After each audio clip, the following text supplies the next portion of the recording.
Good morning সবাইকে। তো সবাই কেমন আছো? আশা করছি সবাই খুব ভালো আছো। তো চলে আসলাম আরও একটি নতুন মিনি ব্লগ নিয়ে। তো দেখো সকালবেলায় ঘুম থেকে উঠে আমি আমার ঘরটা গুছিয়ে নিয়েছি। তো তারপর চলে আসলাম এই যে ব্রাশ করতে। তারপরে এই যে চলে আসলাম রান্নাঘরে। তো এটা আমার রোজকার রুটিন আর কি, গরম জল খাওয়া সকালবেলায়। তো গরম জল 1 গ্লাস দিয়ে দিয়েছি। তো গরম জলের সাথে চিয়া সিড খাবো আমি, তো এখানে 1 চামচ চিয়া সিড দিয়ে দিলাম। তারপর এই সুন্দর ওয়েদার দেখতে দেখতে আমি আমার চিয়া সিড ভেজানো জলটা খেয়ে নিলাম। তারপর দেখো যে পড়তে চলে এসেছিলো সবাই, তো ওদের পড়াচ্ছিলাম।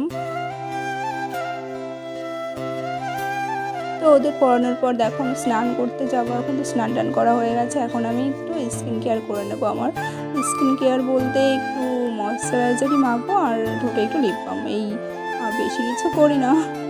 তো তারপর ভাবছিলাম আর কি করব সারাদিন। তো হঠাৎ মনে হলো যে অনেকদিন তো ছবি আঁকা হয় না, তো একটু বসে বসে ছবি আঁকি।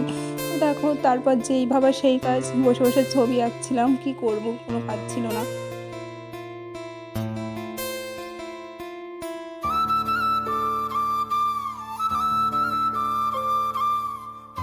তো তারপর দেখো বিকালে আমার বান্ধবীরা এসেছিলো ঘুরতে এদিকে। তো বললো ওরা চল মাঠ থেকে ঘুরে আসি, অনেক দিন তো মাঠে যাওয়া হয় না। তো আমিও বললাম ঠিক আছে চল, যাওয়া হয় না যখন ঘুরেই আসি। তো দেখো এই যে আমাদের সুন্দর প্রকৃতি, মানে গ্রামে থাকার মজাই আলাদা। এইসব কিন্তু শহরে দেখতে পাওয়া যায় না। তো এর জন্যই আমার গ্রাম এতটা ভালো লাগে। তো এই সুন্দর প্রকৃতির দৃশ্য দেখতে দেখতে আজকে আমি আমার মিনি ব্লগটা এখানেই শেষ করছি। সবাই ভালো থাকবেন, সুস্থ থাকবেন।